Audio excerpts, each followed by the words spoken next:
Everyone, welcome to nursing chronicles YouTube channel. आज की इस वीडियो में हम अपकमिंग एमसाइज और आरआरबी नर्सिंग ऑफिसर एग्जाम के लिए मल्टीपल चॉइस क्वेश्चन को देखेंगे। सबसे फर्स्ट क्वेश्चन है हमारा, the primary reason for performing iridectomy after cataract extraction is. Cataract extraction के बाद आइरिटेक्टोमी परफॉर्म करने का प्राइमरी रीजन क्या है? Option A, to prevent secondary glaucoma. Option B, to improve the vision of the client. Option C, to prevent post of haemorrhage. Option D, to reduce eye discomfort. Correct answer है हमारा यहाँ पर option A, to prevent secondary glaucoma. Cataract extraction का जो procedure होता है उसकी वजह से क्या होता है कि आई के अंदर जो फ्लूइड फ्लो होता है वो डिस्टर्ब हो जाता है, और यह फ्लूइड फ्लो डिस्टर्ब होने की वजह से हमारा आईओपी इंट्राओक्यूलर प्रेशर इंक्रीज हो जाएगा। आईओपी इंक्रीज हो रहा है मतलब ग्लूकोमा का कंडीशन डेवलप हो रहा है, और यही इंक्रीज्ड आईओपी ऑप्टिक नर्व को भी डैमेज करेगा। इसीलिए अगर आइरिटेक्टोमी करते हैं तो इसकी वजह से फ्लूइड फ्लो को एक नया पाथवे मिल जाता है, जिसकी वजह से ग्लूकोमा डेवलप होने का रिस्क कम हो जाता है। नेक्स्ट क्वेश्चन है हमारा, a patient who had major surgery is experiencing emotional stress as well as physiological stress from the effect of surgery, what can this stress cause? एक पेशेंट है जिसका मेजर सर्जरी हुआ था, वो इफेक्ट ऑफ सर्जरी के साथ ही experience कर रहा है इमोशनल स्ट्रेस को, और साथ ही साथ उसको फिजियोलॉजिकल स्ट्रेस भी है। यह जो है वो स्ट्रेस किसका कारण बन सकता है? Option A, diuresis. Option B, fluid retention. Option C, hyperkalaemia. Option D, impaired blood coagulation. Correct answer रहेगा हमारा यहाँ पर option B, fluid retention. Diuresis का कंडीशन नहीं होता है यहाँ पर, क्योंकि यूरिन आउटपुट जो होता है वो कम होता है। हाइपरकैलेमिया भी नहीं होता है, हाइपोकैलेमिया देखने को मिलता है, और ब्लड कोएगुलेशन का यहाँ पर कोई लिंक नहीं है। जब भी किसी पेशेंट को स्ट्रेस होता है तो स्ट्रेस हार्मोन रिलीज होता है, जैसे कि कॉर्टिसोल। यह जो होता है यह क्या करता है, सोडियम का और वाटर का रिटेंशन करता है बॉडी के अंदर, और पोटेशियम लॉस होता है। इसीलिए यहाँ पर फ्लूइड रिटेंशन हमारा राइट आंसर था। नेक्स्ट क्वेश्चन है हमारा, the surgical procedure which involves removal of the eyeball is. कौन सा ऐसा सर्जिकल प्रोसीजर है जिसके अंदर ये आईबॉल्स को रिमूव किया जाता है, उसे क्या कहते हैं? Option A, enucleation. Option B, evisceration. Option C, exenteration. Option D, extraction. Right answer है हमारे यहाँ पर ऑप्शन ए, एन्यूक्लिएशन। चारों ही टर्म सिमिलर दिख रही है, आपको कंफ्यूज नहीं होना है। एन्यूक्लिएशन एक ऐसा सर्जिकल प्रोसीजर होता है जिसके अंदर की आईबॉल को रिमूव किया जाता है। यह प्रोसीजर उन कंडीशंस के अंदर किया जाता है जैसे कि कोई सिवियर आई इंजरी हो, एडवांस्ड आई डिजीज हो, या कोई आई कैंसर हो जिसे ट्रीट नहीं किया जा सकता, तो उस कंडीशन में हम करते हैं एन्यूक्लिएशन। एन्यूक्लिएशन करने के बाद क्या होता है कि वहाँ पर हम ऑक्यूलर प्रोस्थेसिस भी प्लेस कर देते हैं, ताकि हम उसका अपीयरेंस जो है उसे रिस्टोर कर सकें। इसी के साथ एग्जाम में एक और टर्म जो आती है उस पर भी क्वेश्चन पूछा जाता है, जो कि है एविसरेशन। एविसरेशन में क्या होता है, देखिए the content of the I remove किया जाता है और स्क्लेरा जो रहता है वो इंटैक्ट रहता है। नेक्स्ट क्वेश्चन है हमारा, cataract result in opacity of the crystalline lens, which of the following best explain the function of the lens. Cataract disease condition जो होती है वो क्रिस्टलाइन लेंस के अंदर ओपेसिटी की वजह से होती है। यहाँ पर हमसे यह पूछा गया है कि लेंस जो है उसका फंक्शन क्या होता है। Option A, the lens control the stimulation of the retina. Option B, the lens architectures eye moment. Option C, the lens focuses light rays on the retina. Option D, the lens magnifies small objects. सबसे first option में दिया गया है stimulate करता है retina को, तो ऐसा नहीं होता है, लेंस का यह फंक्शन नहीं है। इसी के बाद ही आई मोमेंट के अंदर भी यह रिस्पॉन्सिबल नहीं होता है, और यह किसी ऑब्जेक्ट को मैग्नीफाई भी नहीं करता है। सो राइट आंसर है हमारा यहाँ पर ऑप्शन सी, द लेंस जो होता है वो फोकस करता है लाइट रेस को रेटिना पर। नेक्स्ट क्वेश्चन है हमारा, following a motor vehicle accident the nurse assist the driver for which distinctive sign of flail chest. एक मोटर व्हीकल एक्सीडेंट का केस दिया गया है, यहाँ पर नर्स जो है वो असिस्ट कर रही है ड्राइवर को। हमें यहाँ पर यह पूछा गया कि फ्लैल चेस्ट का डिस्टिंक्टिव साइन क्या होगा। Option A, severe hypertension. Option B, absence of breath sounds. Option C, vomiting. Option D, paradoxical chest movement. Correct answer है हमारा यहाँ पर option D, paradoxical chest movement, क्योंकि हमें यहाँ पर पूछा गया distinctive sign of flail chest. सबसे फर्स्ट फ्लैल चेस्ट डेवलप कैसे होता है, अगर कोई मोटर व्हीकल एक्सीडेंट है और वहाँ पर 3 या 3 से अधिक रिब फ्रैक्चर हो गए तो इसी कंडीशन के अंदर फ्लैल चेस्ट डेवलप होता है, और उसको चेक करने के लिए आप चेस्ट को असेस करेंगे तो वहाँ पर आपको पैराडॉक्सिकल चेस्ट मूवमेंट देखने को मिलेगा। जैसा कि आप यहाँ इस इमेज में देख सकते हैं, यह हमारा इंजर्ड हुआ रिब्स का पार्ट है।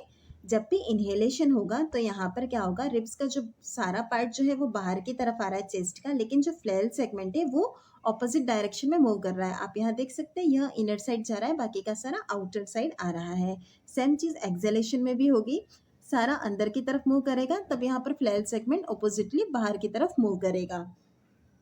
नेक्स्ट क्वेश्चन है हमारा, in patient requiring IV fluid resuscitation adequate and organ perfusion is best indicated by monitoring which of the following. एक पेशेंट है जिसको ज़रूरत है आईवी फ्लूइड रिससिटेशन की। हमें यहाँ पर यह पूछा गया है कि निम्न में से कौन सा ऐसा इंडिकेशन होगा जिसे हम मॉनिटर करेंगे, किसके लिए, एडिक्वेट एंड ऑर्गन परफ्यूजन के लिए। Option A heart rate, option B urine output, option C mental status, option D capillary refill. Correct answer है हमारे यहाँ पर ऑप्शन बी। अगर हमें एंड ऑर्गन परफ्यूजन के लिए बेस्ट इंडिकेटर चाहिए तो वो रहता है हमारा यूरिन आउटपुट। इसी के साथ ही हार्ट रेट, मेंटल स्टेटस और कैपिलरी रिफिल जो रहते हैं वो लेस रिलायबल इंडिकेटर है। नेक्स्ट क्वेश्चन है हमारा, patient in shock typically require and tolerate ivy fluid infusion at the maximum rate, which of the following is an exception. जब patient कोई शॉक में होता है तो वहाँ पर हमें रिक्वायरमेंट या टॉलरेट होता है आईवी फ्लूइड इन्फ्यूजन एक मैक्सिमम रेट पर। निम्न में से कौन सा इसका अपवाद है। Option A shock due to heart stroke, option B shock in children, option C cardiogenic shock, option D fluid loss due to diarrhoea. Correct answer है हमारा यहाँ पर option C cardiogenic shock. Cardiogenic shock के अंदर अगर हम ज़्यादा IV fluid दे देंगे तो वहाँ पर हार्ट के ऊपर वर्कलोड बढ़ जाएगा, इसीलिए कार्डियोजेनिक शॉक जो है वो हमारा यहाँ पर एक्सेप्शन रहता है। इसके अलावा शॉक जो कि ऑल सर्कुलेटरी स्टेटस वाले होते हैं वहाँ पर हमें large volume IV fluid replacement की ज़रूरत होती है। इसी के साथ ही जहाँ पर इंट्रावेस्कुलर वॉल्यूम डिप्लेशन होता है जैसे कि डायरिया और हार्ट हीट स्ट्रोक जैसा कंडीशन जहाँ होता है वहाँ पर भी हमें आईवी फ्लूइड मैक्सिमम रेट से इन्फ्यूज करना होता है। Which nursing intervention is most appropriate to prevent distension of the client's bladder during the active phase of labor?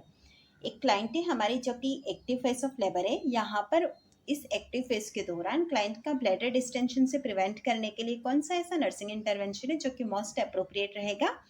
Option A instructing the client to limit the fluid intake, option B decreasing the rate of IV infusion, option C offering solid foods instead of liquids, option D encouraging the client to void every 2 hours. Correct answer है हमारा यहाँ पर option D encouraging the client to void every 2 hours. इससे क्या होगा, minimise हो जाएगा bladder distension, इसीलिए हम एक्टिव फेज ऑफ लेबर के दौरान वुमेन को एनकरेज करते हैं वाइड करने के लिए एवरी 2 आवर्ली। नेक्स्ट क्वेश्चन है हमारा, is 65 year old patient is being prepared for out patient cataract surgery, when obtaining admission data from the patient, what would the nurse expect to find in the patient's history? एक 65 year old patient है हमारे पास, यहाँ पर हम उन्हें prepare कर रहे हैं कैटरेक्ट सर्जरी के लिए। जब हम उनसे उनका एडमिशन डाटा कलेक्ट करते हैं तो नर्स क्या एक्सपेक्ट करेगी कि उस पेशेंट की हिस्ट्री में हमें क्या देखने को मिलेगा। Option A loss of vision is experienced as painless and gradual blurring, option B blurred vision with eye pain, option C loss of vision with abnormal colour perception and glare, option D flashes of light floaters and loss of vision. हमें यहाँ पर पूछा गया था cataract के बारे में, तो कैटरेक्ट के अंदर हमें देखने को मिलता है loss of vision is experienced as painless and gradual blurring. So option A हमारा राइट आंसर है।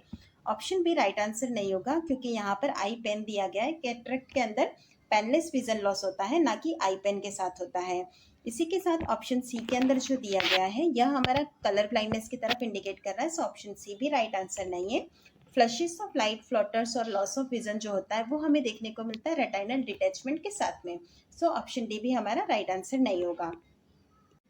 नेक्स्ट क्वेश्चन है हमारा, what is the most probable cause of frequent urination late in pregnancy. Pregnancy के अंदर लेटर पीरियड में frequent urination का कारण क्या है। Option A loss of bladder tone in the mother, option B the presence of urinary tract infection, option C the enlarging uterus exerting pressure on the bladder, option D the growing foetus exerting of waste.